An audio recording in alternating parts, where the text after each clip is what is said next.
ਪਿਆਰੇ ਬੱਚਿਓ, ਸਤਿ ਸ਼੍ਰੀ ਅਕਾਲ। ਬੇਟਾ ਅੱਜ ਅਸੀਂ ਕਾਫੀ ਦਿਨਾਂ ਬਾਅਦ ਮਿਲ ਰਹੇ ਹਾਂ ਅਤੇ ਅੱਜ ਮੈਂ ਤੁਹਾਨੂੰ ਤੁਹਾਡੀ ਪਾਠ ਪੁਸਤਕ ਦੀ ਚੌਥੀ ਕਵਿਤਾ ਸਤਿਗੁਰੂ ਨਾਨਕ ਪ੍ਰਗਟਿਆ ਕਰਵਾਉਣ ਜਾ ਰਹੀ ਹਾਂ। ਸਤਿਗੁਰੂ ਨਾਨਕ ਪ੍ਰਗਟਿਆ ਕਵਿਤਾ ਭਾਈ ਗੁਰਦਾਸ ਜੀ ਦੀ ਲਿਖੀ ਹੋਈ ਹੈ। ਭਾਈ ਗੁਰਦਾਸ ਜੀ ਦਾ ਜਨਮ ਭੱਲਾ ਘਰਾਣੇ ਵਿੱਚ ਸੰਨ 1539 ਈਸਵੀ ਵਿੱਚ ਹੋਇਆ। ਆਪ ਜੀ ਦੇ ਪਿਤਾ ਭਾਈ ਈਸ਼ਵਰ ਦਾਸ ਜੀ ਸਨ। ਭਾਈ ਗੁਰਦਾਸ ਗੁਰੂ ਅਮਰਦਾਸ ਜੀ ਦੇ ਭਤੀਜੇ ਸਨ। ਆਪ ਨੂੰ ਸੰਸਕ੍ਰਿਤ, ਬ੍ਰਿਜ ਭਾਸ਼ਾ, ਫਾਰਸੀ ਅਤੇ ਪੰਜਾਬੀ ਦਾ ਚੋਖਾ ਗਿਆਨ ਸੀ। ਉਹਨਾਂ ਨੇ ਆਪਣਾ ਮੁੱਢਲਾ ਜੀਵਨ ਗੋਇੰਦਵਾਲ ਅਤੇ ਸੁਲਤਾਨਪੁਰ ਲੋਧੀ ਵਿੱਚ ਬਤੀਤ ਕੀਤਾ। ਗੁਰੂ ਰਾਮਦਾਸ ਜੀ ਨੇ ਆਪ ਜੀ ਨੂੰ ਸਿੱਖ ਮਤ ਦੇ ਪ੍ਰਚਾਰ ਲਈ ਨਿਯੁਕਤ ਕੀਤਾ ਅਤੇ ਆਪ ਜੀ ਨੇ ਆਗਰਾ, ਬਨਾਰਸ, ਉਜੈਨ ਆਦਿ ਕਈ ਥਾਵਾਂ ਦੀ ਯਾਤਰਾ ਕੀਤੀ। ਭਾਈ ਗੁਰਦਾਸ ਜੀ ਨੇ ਆਦਿ ਗ੍ਰੰਥ ਦੀ ਲਿਖਤ 19 ਸਾਲ ਦੀ ਅਣਥੱਕ ਮਿਹਨਤ ਨਾਲ 1604 ਈਸਵੀ ਵਿੱਚ ਮੁਕੰਮਲ ਕੀਤੀ। ਮਤਲਬ 1604 ਈਸਵੀ ਵਿੱਚ ਉਹਨਾਂ ਨੇ ਆਦਿ ਗ੍ਰੰਥ ਨੂੰ ਲਿਖ ਦਿੱਤਾ ਸੀ। ਭਾਈ ਗੁਰਦਾਸ ਜੀ ਨੇ 912 ਪੌੜੀਆਂ ਵਾਲੀਆਂ 40 ਵਾਰਾਂ ਲਿਖੀਆਂ। ਇਹ ਵਾਰਾਂ ਸ਼ੁੱਧ ਟਕਸਾਲੀ ਪੰਜਾਬੀ ਵਿੱਚ ਹਨ। ਭਾਈ ਗੁਰਦਾਸ ਜੀ ਨੇ 1556 ਕਬਿਤ ਸਵਈਏ ਬ੍ਰਿਜ ਭਾਸ਼ਾ ਵਿੱਚ ਲਿਖੇ। ਵਾਰਾਂ ਵਿੱਚ ਭਾਈ ਗੁਰਦਾਸ ਜੀ ਨੇ ਜਿੱਥੇ ਗੁਰਬਾਣੀ ਦੇ ਸਿਧਾਂਤਾਂ ਨੂੰ ਵਿਸਤਾਰ ਨਾਲ ਸਮਝਾਇਆ ਹੈ, ਉੱਥੇ ਸਦਾਚਾਰ ਦੀ ਸਿੱਖਿਆ ਵੀ ਦਿੱਤੀ ਹੈ। ਆਪ ਜੀ ਦੇ ਇਸੇ ਪਹੁੰਚ ਕਾਰਨ ਆਪ ਜੀ ਦੀ ਰਚਨਾ ਨੂੰ ਗੁਰਬਾਣੀ ਦੀ ਕੁੰਜੀ ਕਿਹਾ ਜਾਂਦਾ ਹੈ।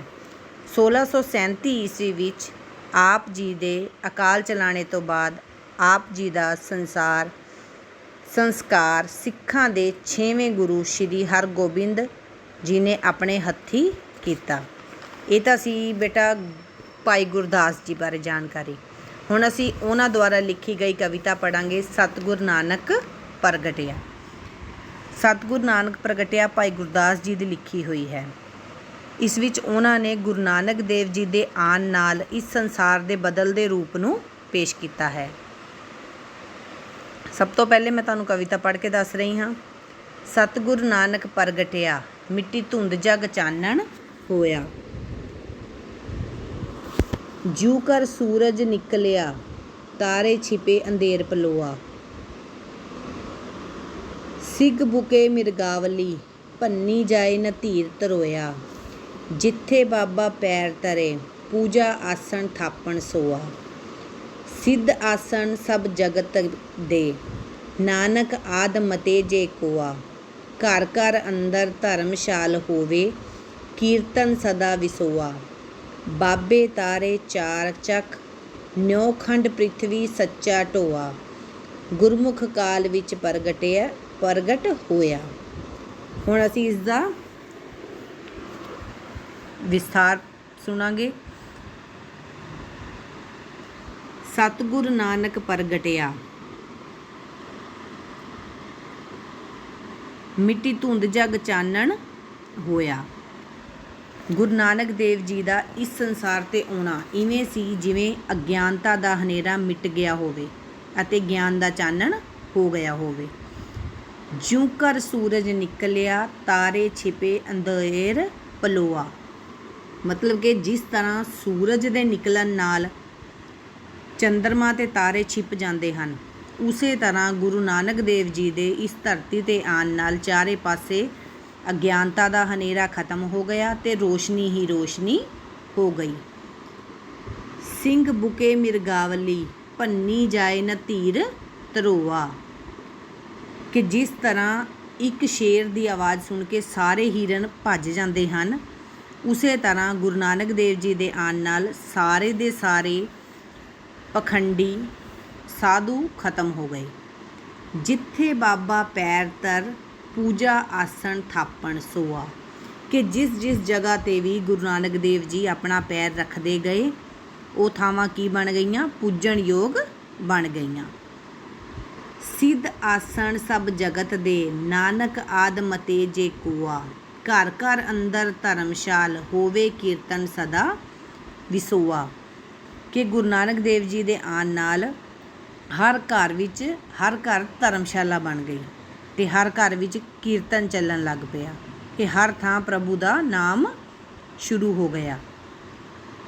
बाबे तारे चार चक, न्योखंड पृथ्वी सच्चा टोआ। चार चक का मतलब है चारों दिशावां। नौ खंड मतलब पृथ्वी के 9 हिस्से। कि बाबा नानक ने पूरी पृथ्वी दियां चारों दिशावां ते पूरी पृथ्वी नूं की कर दिता, रोशनी नाल फैला दिता। अज्ञानता दे हनेरे नूं दूर कीता ते ज्ञान दा चानण सारे पासे फैला दिता। गुरमुख काल विच प्रगट होया। कि गुरु नानक देव जी जो हैं ਉਹ कलयुग विच आके उन्होंने सारे लोगों नूं सिद्धे राह पाया। ये तो असी बेटा तुहाडी कविता की व्याख्या। हुण तुहानूं इस कविता विचों वड्डे प्रश्न आउणगे। तो पहला प्रश्न है, भाई गुरदास जी ने सतगुरु नानक प्रगटिया पौड़ी विच गुरु नानक देव जी के अवतार धारण नाल समाज विच जिहड़े परिवर्तन का वर्णन किया है अपने शब्दों में लिखो। की होया सी कि जदों गुरु नानक देव जी इस धरती ते आए तो उन्होंने अज्ञानता नूं दूर किया ते ज्ञान का प्रसार किया। इस नाल की होया, पखंडी लोग खत्म हो गए। गुरु जी का उपदेश सुन के भरमी वहमी सब नस गए। गुरु जी की चरण छोह नाल हर जगह पवित्र हो गई ते हर जगह धर्मशाला बन गईयां, कीर्तन होण लग गए, हर जगह पूजन योग हो गई, जिवें कि विसाखी का दिन होवे। अगला है, सतगुरु नानक प्रगटिया का केंद्री भाव लिखो। इसका केंद्री भाव की है? इसका केंद्री भाव यही है कि गुरु नानक देव जी ने इस धरती ते आके अज्ञानता नूं दूर किया ते ज्ञान की रोशनी फैला दी ते लोकां नूं सिद्धे राह पाया। सतगुरु नानक प्रगटिया नां की रचना के विषय वस्तु बारे 50-60 शब्दों में जानकारी दिओ। सतगुरु नानक प्रगटिया नां की पौड़ी का विषय श्री गुरु नानक देव जी के अवतार धारण नाल संबंधित है। भाई गुरदास जी दसदे हन कि श्री गुरु नानक देव जी के आगमन नाल अज्ञानता खत्म हो गई और ज्ञान का चानण फैल गया। जिस तरह सूरज के आण नाल चंद्रमा ते तारे लुक जाते हैं ते हनेरा दूर हो जाता है, उस तरह समाज विचों वहमी लोग पखंड आदि दूर हो गया ते हर जगह पूजन योग हो गई।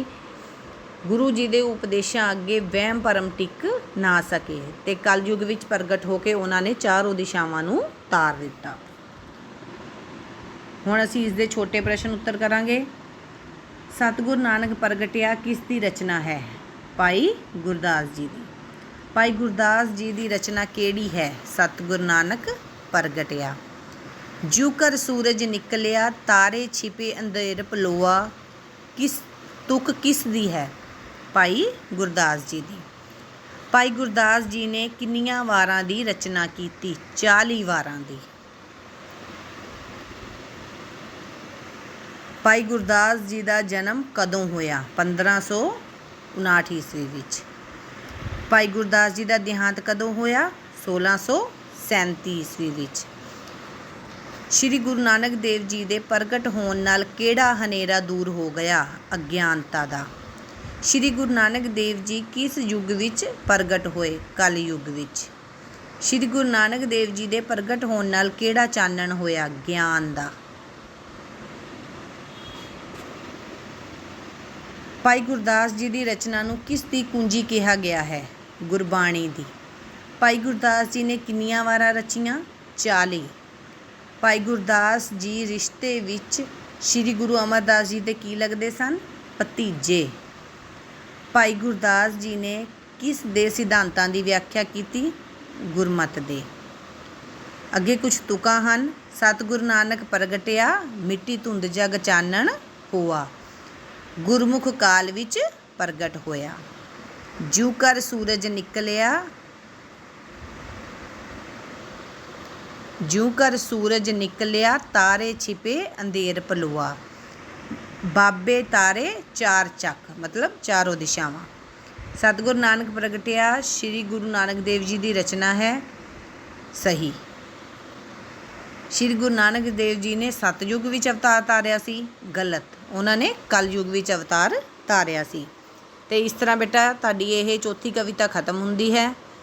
तुसीं इसनूं ध्यान नाल पढ़ना है, सुनना है ਤੇ ਇਸ ਚੈਨਲ ਨੂੰ ਵੀ ਸਬਸਕ੍ਰਾਈਬ ਕਰਨਾ ਹੈ ਤਾਂ ਕਿ ਤੁਹਾਡੇ ਕੋਲ ਅੱਗੋਂ ਵੀ ਵੀਡੀਓ ਆਉਂਦੀਆਂ ਰਹਿਣ। ਧੰਨਵਾਦ।